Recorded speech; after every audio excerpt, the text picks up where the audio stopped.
I have absolutely no sympathy whatsoever for Mark Sanchez. Absolutely none. That lesson that you learn is that when you are out on the road, when you're working on somebody's time, you don't get drunk, you don't be stupid, you don't get into fights, you don't put yourself in a situation where you're going to eventually wind up being the bad guy. And that's what Mark Sanchez did. Mark Sanchez is an adult, and I don't know Mark. I've never met him. I don't think I'd know him if I tripped on him, actually. Well, or if he tripped on a fumbled football. But that's another story altogether. Mark Sanchez was working for Fox. He was on somebody else's dime to be there. He came out of a bar. There is absolutely no question whatsoever that Mark Sanchez was very likely drunk, got into a fight with a guy, and now he's got felony charges. Mark Sanchez's broadcast career is done, over, complete. Don't look for it ever again, because now he's been marked. Fox isn't going to take a chance on him. No other network will, because every place he goes now, it will follow him that. And now here's our color announcer, Mark Sanchez, who'll be helping me call today's game. Mark, what was it like beating up a 69-year-old man in the alley behind a Westin hotel?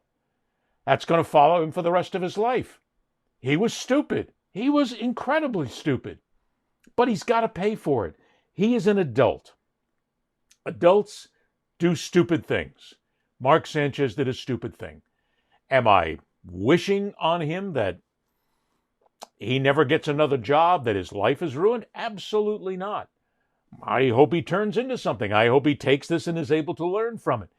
But broadcast career, done, over. And that's the way it should be. Because if he was anybody else, if he was not a notable athlete, he'd have been fired by now. I guarantee you. I've seen this happen before. If he was just the announcer, if he was Ed Berliner, the announcer, they would immediately come out with a suspension and a firing, and it would all be over. Sanchez, because he's a name, they're giving him a break, and they're going to let it all play out, which is in some ways proper because, let's face it, we're all innocent until proven guilty. But as I said, the surveillance cameras are there, and it's been all over social media now.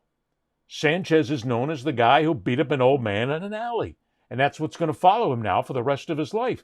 Mark, you made a mistake, but I don't feel sorry for him. I don't think he should get his job back. I don't think he'll ever be on a National Football League broadcast again. He won't do college football again. He won't be sitting behind a desk. He's going to have to take all that money he made. Maybe he saved some of it from the NFL. And he's going to have to learn how to live on that. And he's going to have to do something else.